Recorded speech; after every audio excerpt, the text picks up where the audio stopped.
EVM मशीनला विरोध केल्यानं मार्कडवाडी गाव सध्या चर्चेत आलेलं आहे। या मार्कडवाडी गावला महायुतीचे नेते आज भेट देत आहेत। गोपीचंद पडळकर आणि सदाभाऊ खोत या दोघांशी आपण आज खास चर्चा करणार आहोत। हेलिकॉप्टर मधून आकाशातून त्यांची काय मतं आहेत या ईव्हीएम विषयी जाणून घेऊयात।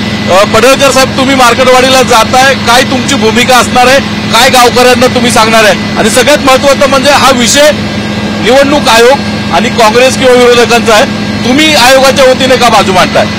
बघा, मी या देशाचा सुजाण नागरिक आहे, मला माझं मत व्यक्त करण्याचा अधिकार आहे। हा माझ्या महायुतीचा विषय नाही, हा इलेक्शन कमिशन ऑफ इंडियाचा विषय आहे। परंतु आपल्या लोकशाहीच्या बाबतीमध्ये, आपल्या इथल्या कायद्यांच्या बाबतीमध्ये जर कुणी संभ्रम पसरवत असेल, जर कुणी बदनामी करत असेल, माझी जबाबदारी आहे, माझं कर्तव्य आहे की त्या विषयावरती खरी बाजू लोकांच्या समोर आली पाहिजे।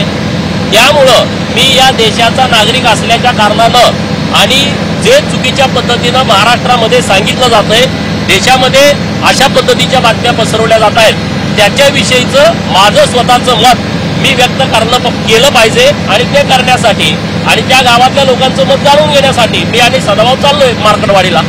मार्कडवाडीने जसा अविश्वास दाखवला ईव्हीएमवर, राष्ट्रवादी काँग्रेसचे पराभूत आमदार उमेदवारांची आज दिल्लीत बैठक होते शरद पवारांबरोबर, सुप्रीम कोर्टात जाण्याच्या तयारीमध्ये आहेत ते, काय सांगा? बघा, 4 महिन्यापूर्वी लोकसभेची निवडणूक झाली आणि लोकसभेच्या निवडणुकीमध्ये याच मार्कडवाडी गावामध्ये महाविकास आघाडीच्या खासदाराला जे निवडून आले त्यांना मोठं मताधिक्य मिळालंय। 4 महिन्यापूर्वी तुम्हाला मताधिक्य मिळालं तेव्हा ईव्हीएम घोटाळा नव्हता, आणि आता महायुतीच्या उमेदवाराला जर मताधिक्य मिळालं तर ईव्हीएम घोटाळा झाला, असं कसं काय होऊ शकतं? या सगळ्या लोकप्रतिनिधींनी, शरद पवारांपासून सगळ्यांनी ईव्हीएम मतदानाची प्रक्रिया कशी पार पडते पहिल्यांदा 2 तासाचा क्लास घेतला पाहिजे। त्यांनी या सगळ्या अधिकाऱ्यांच्या, कलेक्टरच्या समोर जाऊन बसलं पाहिजे की बाबा निवडणूक प्रक्रिया कशी घेतली जाते। ईव्हीएम मशीन जेव्हा बूथ केंद्रावरती येते त्याच्यापूर्वी 1 महिना काय काय प्रोसेस होतात याची अगोदर नॉलेज हे शरद पवारांनी आणि त्यांच्या सगळ्या आमदारांनी, खासदारांनी घेण्याची आवश्यकता आहे, पडलेल्या उमेदवारांनी घेण्याची आवश्यकता आहे, आणि मग तुम्ही ईव्हीएम वरती बोला। ईव्हीएमच्या बाबतीमध्ये ECIनं 2017ला ओपन चॅलेंज केलंय। जर ईव्हीएमच्या बाबतीमध्ये तुमच्याकडे काही पुरावे असतील, तुम्ही ईव्हीएम हॅक करू शकत असाल, समोर या। आजपर्यंत 2017 ते 2024 कुणीच समोर गेला नाही, आणि म्हणून आम्हाला वाटलं की हे चुकीच्या पद्धतीनं चाललंय, म्हणून सदाभाऊ आणि मी हे आंदोलन मागच्या 8 दिवसापूर्वीच हातात घेतलंय। पडळकर साहेब, राहुल गांधी देखील येणार आहेत, शरद पवार येऊन गेलेत, इतरही आणखी मोठे नेते इंडिया आघाडीच्या तिथे येत आहेत, भाजपची, महायुतीची काय भूमिका आहे त्यावर? बघा, महायुतीचा मी कार्यकर्ता आहे, महायुतीची काय भूमिका आहे ते आमचे वरिष्ठ लोक सांगतील, पण राहुल गांधींना मला वाटतंय, आशा वाटते मार्कडवाडीमध्ये येण्यानं त्यांचंच कार्यकर्ते गोळा करायचे, इंडिया आघाडीचे, महाविकास आघाडीचे कार्यकर्ते गोळा करायचे, बॅलेट छापायचं, मतदान केंद्र स्थापन करायचं आणि आपल्याच कार्यकर्त्याची मदत करून घ्यायची, आणि मग त्यांना त्यातून विजय प्राप्त होईल। त्यांचे जे पडलेले खासदार आहेत, त्यांचे जे पडलेले आमदार आहेत, ते या मार्कडवाडी पॅटर्न मधूनच निवडून येऊ शकतात, हे शरद पवार आणि राहुल गांधीच्या लक्षात आलेलं आहे, आणि त्यामुळे कदाचित त्यांना मार्कडवाडीचा पॅटर्न अत्यंत जवळचा वाटत असेल, म्हणून ते येणार असतील।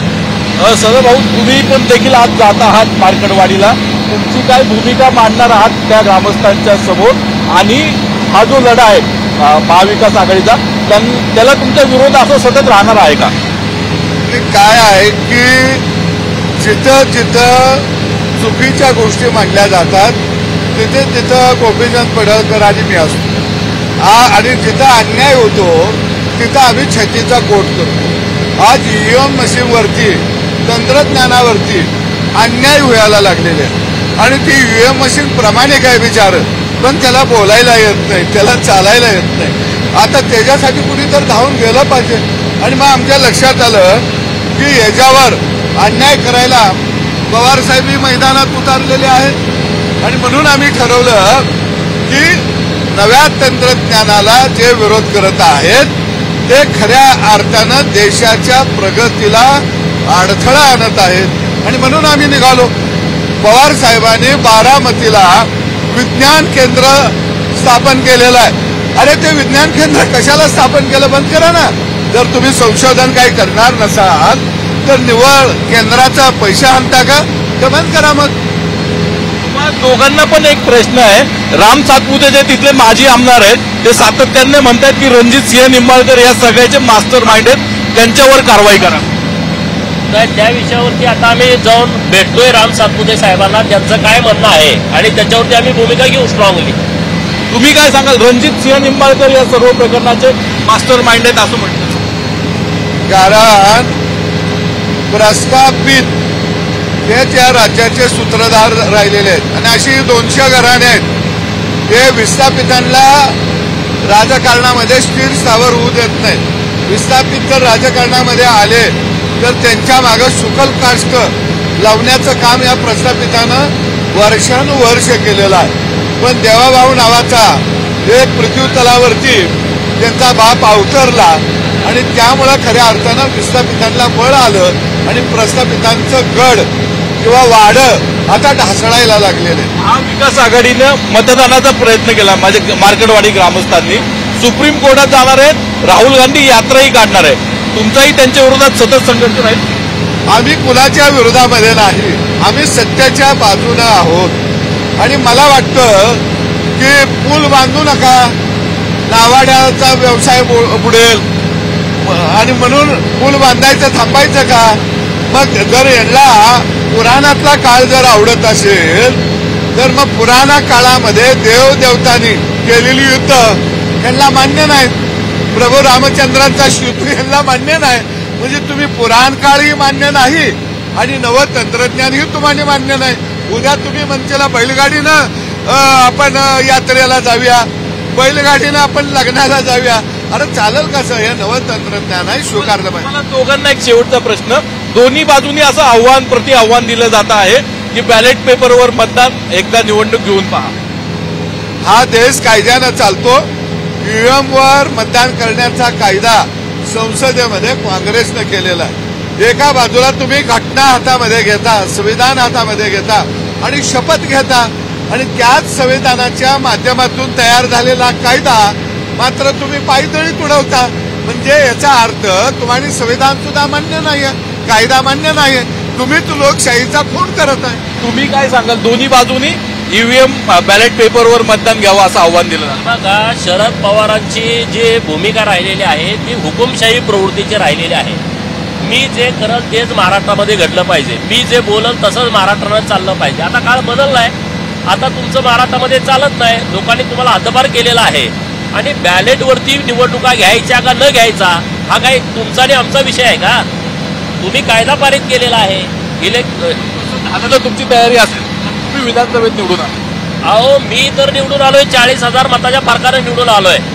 मी 2019ला पडलो होतो विधानसभेला बारामतीमध्ये.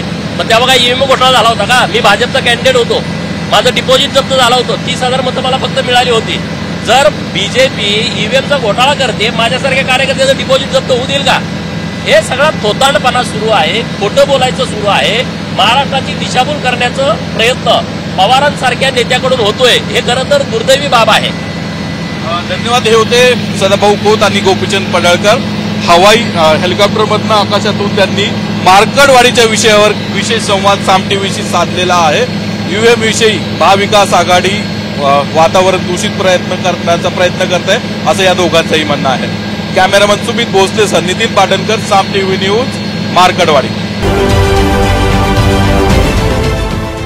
देश विदेशातील प्रत्येक घडामोडींचे लाईव्ह अपडेट मिळवण्यासाठी आता साम टीव्हीच्या सर्व सोशल मीडिया प्लॅटफॉर्मला लाईक, फॉलो आणि सबस्क्राईब करा.